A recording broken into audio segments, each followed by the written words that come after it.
মা বাবাকে তার প্রতিপালকের জায়গায় আল্লাহ তাআলা নিয়া মা বাবা দিয়া প্রতিপালন করায়।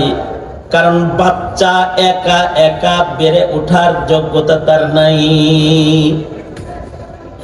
আল্লাহ তাআলা এইরকম দুর্বল মানুষটাকে মায়ের আদর, স্নেহ, মায়া, মমতা, ভালোবাসা এটা দিয়া ধীরে ধীরে ধীরে ধীরে বড় করে ফেলায়।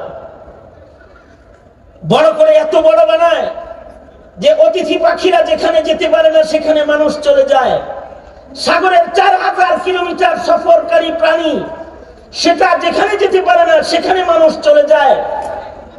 সাগরের পরে ভেসে ভেসে দেশ থেকে দেশান্তর, মশরিক থেকে মাগরিব, শিমাল থেকে জুনুব, সাগরের পানির উপরে ভেসে ভেসে চলে যায়। আকাশে উড়ে উড়ে উড়ে উড়ে সাইবেরিয়ান পাখিদের দলের চেয়েতেও অনেক উপর দিয়ে সে উড়োজাহাজে উড়ে পৃথিবীর এক প্রান্ত থেকে আরেক প্রান্তে চলে যাওয়ার আকলে সে সৌন্দর্যমণ্ডিত হয়ে যায়। এমনকি এই মানুষই শুধুই মাত্র আসমানের নিচে নয়, তার উলুম ও মারিফাত তাকে আলিশান জায়গা পর্যন্ত নিয়ে যায়।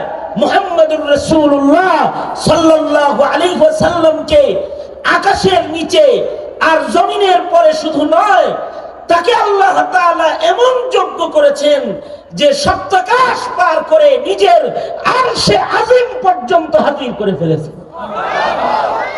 অথচ তার জন্ম কেমন? আলাম ইয়াজিদকা ইয়াতীমান ফাআওয়া ওয়া ওয়াজাদাকা দাল্লান ফাহাদা ওয়া ওয়াজাদাকা আইলান ফাআগনা। আল্লাহ তাআলা বলতেছেন, আপনি তো এতিম জন্মাইছিলেন, আমি আপনার অভিভাবক দিছি। আপনি ছন্ন ছাড়া ছিলেন, আমি আপনাকে পরিবেশ প্রদান করেছি। আপনি ফকির ছিলেন, আপনাকে আমি ধনী বানাইছি। জন্মের সময় বড় অসহায় ছিলেন, বাপ নাই মা নাই, আমি আপনাকে অভিভাবক শূন্য জন্ম দিয়ে আপনাকে সারা দুনিয়ার সব মানুষের অভিভাবক বানাইছি। আল্লাহু আকবার, জোরে করে বলেন আল্লাহু আকবার। অথচ তার জন্ম হয়েছে যে তিনি আলাম ইয়াজিদকা ইয়াতীমান ফাআওয়া, আপনি এতিম জন্মাইছেন, এতিম অর্থাৎ মায়ের পেটে থাকা অবস্থায় বাপ নাই, এত অসহায় দুর্বল জন্মাইছেন। ছোট্ট বয়সে মা হারাইছেন, কোন অভিভাবক নাই। আল্লাহ তাআলা দাদার ঘরে লালন করেছেন, দাদা চলে গেছে, চাচাকে অভিভাবক বানায় আল্লাহর রাসূলকে আল্লাহ তাআলা লালন করেছেন।